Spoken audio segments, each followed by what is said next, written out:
प्रेम वो जो आपको मुक्त कर विकास की ओर भेजे। चलो आपको एक उदाहरण देता हूं। कुछ माता पिता अपनी संतान को किसी अन्य नगर में पढ़ने के लिए भेज नहीं पाते, अपनी संतान को उसके मित्रों के साथ खेलने के लिए भेज नहीं पाते, चिंतित रहते हैं कि कहीं उनकी संतान को पीड़ा ना पहुंचे, और इसीलिए उसे बांध के रखते हैं। ये प्रेम नहीं है, ये मोह है। क्योंकि यदि ये प्रेम होता तो वो चाहते कि संतान माता पिता की छाव से बाहर निकलकर इस संसार को देखे, उसे समझे, उससे ज्ञान ले, अपनी अनुभवों से सीखकर अपना स्वयं का एक व्यक्तित्व बनाए। स्मरण रखिएगा, मोह से भय पैदा होता है और प्रेम से केवल आनंद। संसार में जिसे जो कहना है कहने दीजिए। यदि आपको किसी की सुननी है तो अपने अंतर मन की सुनिए, यही आपको उचित मार्ग दिखा सकता है।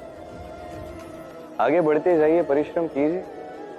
एक ऐसा दिवस आएगा तो ये निंदा करने वाले लोग आपके लक्ष्य प्राप्ति का उदाहरण किसी और को देंगे। आइए और मेरे साथ प्रेम से कहिए, राधे राधे। भूल होना स्वाभाविक है, किंतु इसका अर्थ ये नहीं कि बार बार उस भूल को दोहराया जाए। भूल समझिए, उसे स्वीकारिए और उसे सुधारिए। जब आप ये करना सीखेंगे तभी शीघ्रातिशीघ्र शिखर तक आप पहुंचेंगे। और जब पहुंचेंगे तो ये मन आपके मन में मोह जाग जाए, तो आप यही चाहते हो कि वो व्यक्ति मेरे पास ही रहे, मेरे साथ ही रहे, बस मेरा बन के रहे। और इसी कारण से कहीं ना कहीं उस व्यक्ति को आप उसके प्रियजनों से दूर कर देते हैं। फिर दुख आता है, निराशा आती है, क्योंकि स्वतंत्रता वो भाव है जो हर जीव को प्रिय है, और अब वही भाव उस व्यक्ति से छीन रहे हैं। इस प्रकार तो ये मोह आपका शत्रु ही बनेगा। किसी विशेष व्यक्ति के लिए आपके मन में मोह जाग जाए तो आप यही चाहते हो कि वो व्यक्ति मेरे पास ही रहे, मेरे साथ ही रहे, बस मेरा बन के रहे। और इसी कारण से कहीं ना कहीं उस व्यक्ति को आप उसके प्रियजनों से दूर कर देते हैं। फिर दुख आता है, निराशा आती है, क्योंकि स्वतंत्रता वो भाव है जो हर जीव से भयभीत होने की आवश्यकता नहीं। क्योंकि जब आप सफल होते हैं तब ये सफलता आपका परिचय इस संसार से करवाती, किंतु जब आप असफल होते हैं ये असफलता संसार का परिचय आपसे करवाती, जो अत्यंत आवश्यक है। तो असफलता हर एक के जीवन में आएगी, उसका सामना कीजिए और उससे सीखिए कि जब आप असफल होते हैं तभी आपके ज्ञान चक्षु खुलते हैं। आइए और मेरे साथ प्रेम से कहिए, राधे। से कीजिए और सोचिए ये कि अपने कर्मों को और कितनी श्रेष्ठता से किया जा सकता है। इसलिए आप विश्वास कीजिए, यदि वर्तमान के कर्मों को आप सत्य मन से करोगे तो भय स्वयं ही निकल जाएगा और भविष्य का फल अवश्य ही मीठा होगा। इसलिए भय और भविष्य से डरना छोड़ दीजिए। परिवार में चाहे जितने भी मतभेद क्यों ना हो, कितने भी मनमुटाव क्यों ना हो, कितने भी विवाद क्यों ना हो, इन्हें सुलझाना आवश्यक है। इन सभी विवादों का अंत करना आवश्यक है। कभी इस परिवार को टूटने मत दीजिए, कभी इस परिवार से दूर मत जाइए। ये परिवार हमारे जीवन का एक अमूल्य संबल है, अमूल्य सहारा है, जो संसार में कदाचित कहीं और आपको नहीं मिलेगा। तो इसे सहेज कर रखिए।